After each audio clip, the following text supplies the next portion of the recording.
신문 읽어주는 남자입니다. 군과 경은 왜 국민들을 향해, 기자들을 향해 거짓말을 했을까? 왜 거짓말을 했을까? 북한과 관련된 일에서 왜 진실대로 얘기하지 못했을까? 북한의 목선이 삼척항 방파제에 정박을 하고 북한 주민들이 내려서 우리 국민을 향해서 핸드폰을 빌려달라. 서울에 살고 있는 이모와 전화통화를 하고 싶다라고 얘기를 했었고, 이 목선은 엔진을 구동해서 우리 삼척항까지 진입을 했는데 왜 군경은 이 사실을 쏙 뺐을까? 동아일보입니다. 급기야 군은 애초에 이렇게까지 얘기했습니다. 왜 이거를 식별하지 못했느냐라는 질문에 대해서 표류에서 온 선박은 식별하기가 힘들다, 어쩔 수 없다. 이 무책임한 발언도 많은 비판을 받았었죠. 즉 엔진을 켜서 왔더라면 우리 레이더가 잡았을 텐데 엔진이 고장나서 둥둥 떠온 선박을 우리가 다 어떻게 식별하느냐 라는 발언이었는데, 실제로는 북한의 목선이 엔진을 가동해서 삼척항에 진입했던 사실이 드러났습니다. 군경 거짓말했다는 겁니다. 왜 거짓말을 했을까? 엔진까지 켜고 들어왔는데 제때에 식별하지 못했던 그 허물을 군경이 감추기 위해서 거짓말을 한 건 아니냐라는 지적이 나오고 있습니다. 그렇다면 더욱더 상황은 심각해집니다. 잠시 후에 상세히 이야기 나눠보겠습니다. 다음 신문입니다. 이번엔 중앙일보입니다. 거짓말을 할 게 따로 있지. 그 의도는 중앙일보가 분석하고 있습니다. 북 목선 표류, 해상서 발견, 이거 둘 다 거짓말이었다는 거죠. 육해공 다 뚫린 군의 거짓말. 결국 군의 무방비함을 숨기기 위해서 사실이 아닌 내용을 밝힌 것이 아니냐라는 분석이 나오고 있습니다. 경계 실패, 축소 은폐, 뒤늦게 들통났습니다.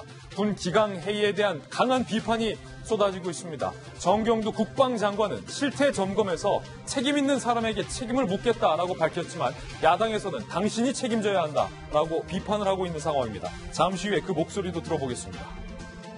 가장 불안해하는 건 삼척 주민입니다. 무기라도 들고 왔으면 어쩔 뻔했느냐라는 주민들의 목소리도 저희가 현장에서 담아봤습니다. 다음 신문입니다. 이번엔 조선일보입니다.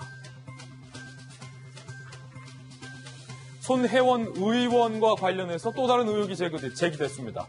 국가 행사의 엠블럼을 손혜원 의원의 회사가 무단으로 사용했다는 겁니다. 사진 한번 자세히 보실까요?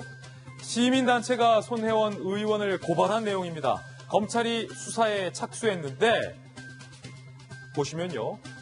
한류 세계와 함께 미래로 한류 코리아라는 국가 엠블럼, 이 두 엠블럼이 정말이지 똑같이 닮아있죠.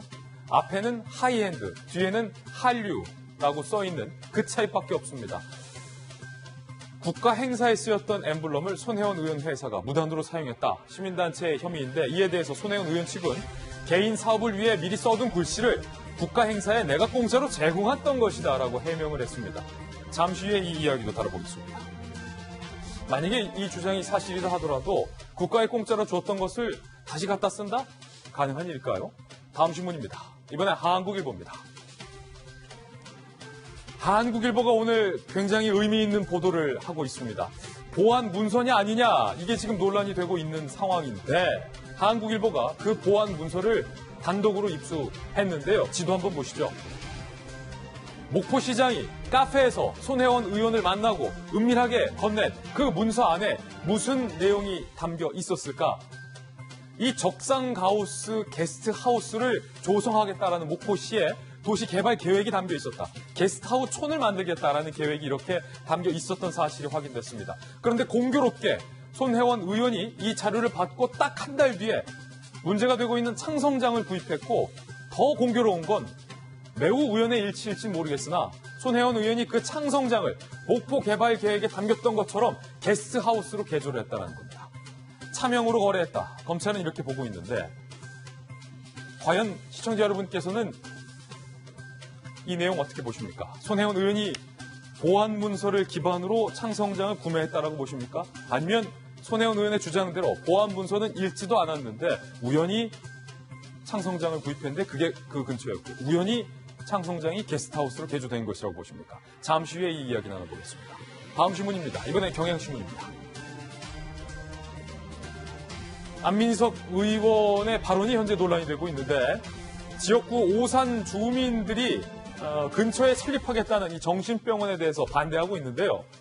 안민석 의원이 일개 의사가 혹독한 대가를 치르게 하겠다. 정신병원 취소를 압박하는 이른바 막말을 했다. 경향신문은 그렇게 쓰고 있습니다.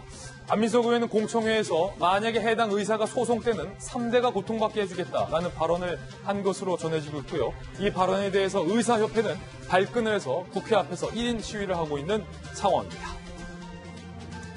이에 대해서 저희들이 안민석 의원실에 취재해본 결과 안 의원은 해당 병원 자체가 문제가 있는 병원이다. 그렇기 때문에 시에서도 설립을 취소한 것이다. 라고 해명을 했습니다. 다음 신문입니다. 이번엔 한겨레 신문입니다. 어제는 중국의 대지진 소식 브리핑에서 전해드렸는데 이번에는 일본입니다. 지금 6.7의 강진. 사진 한번 보시면요. 건물이 주저앉았는데 이 건물은 스모 경기장입니다. 지금 건물의 잔해는 보이지 않고 스모 경기장의 지붕만이 땅바닥에 주저앉은 상황이 보입니다. 일본 야마가타현 인근 해저에서 발생한 6.7의 강진으로 초등학교 안에 있는 스모 경기장이 무너져 내린 상황입니다.